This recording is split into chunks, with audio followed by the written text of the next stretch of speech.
Les sabbats des sorcières ou les rituels du soleil. Alors, dans cette vidéo, nous allons parler des sabbats des sorcières. Tout d'abord, le mot sabbat. Il est issu de la culture judaïque, à l'origine Shabbat en hébreu. Il désigne le jour de repos du Dieu des Juifs dans une semaine de 7 jours, les jours pouvant représenter des périodes de temps. En réalité, un sabbat est une célébration religieuse en l'honneur du Dieu de la Bible, Dieu qui ordonna l'exécution de tous les sorciers du peuple d'Israël. Tu ne laisseras point vivre la sorcière. En Exode, chapitre 22, verset 18. Donc, quand on y réfléchit bien, c'est pas vraiment une bonne idée de donner le nom de sabbat à une célébration sorcière. C'est plutôt de très mauvais goût. Donc, en fait, il y a une autre manière d'appeler ces célébrations. Ce sont tout simplement les rituels du soleil.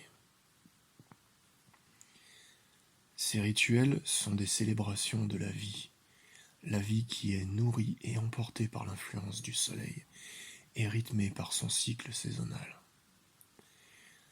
Les rituels du soleil ont donc pour but de nous harmoniser avec les saisons et de célébrer les moments phares du cycle du soleil, la roue de l'année. C'est s'unir à la vie et la célébrer. Et pour notre époque moderne, c'est se reconnecter à la nature, c'est-à-dire au cycle naturel, pour soigner son âme. Quel est donc le sens réel de ces rituels du soleil au final ? Un sage a dit, si on vient sur terre, c'est pour être heureux, tout du moins pour s'y efforcer. C'est en tout cas le but de l'existence humaine, s'efforcer de vivre heureux, d'atteindre le bonheur qui est la véritable réalisation de la vie. La Wicca est une religion de magie, mais aussi une philosophie de joie et de bonheur.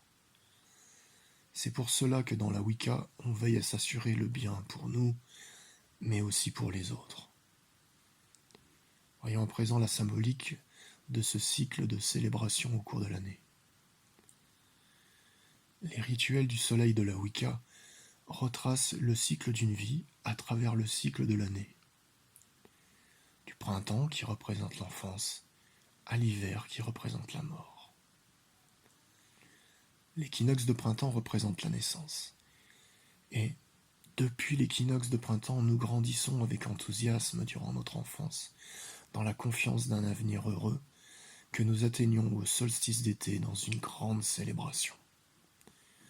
Le solstice d'été est un moment où l'on célèbre la joie, durant lequel il n'y a pas de place aux lamentations quant à une déchéance future. On vit l'instant présent. Durant la célébration suivante, entre le solstice d'été et l'équinoxe d'automne, on apprécie les bénéfices de ce que l'on a accompli et on profite de la vie qui s'écoule dans la paix et la sérénité.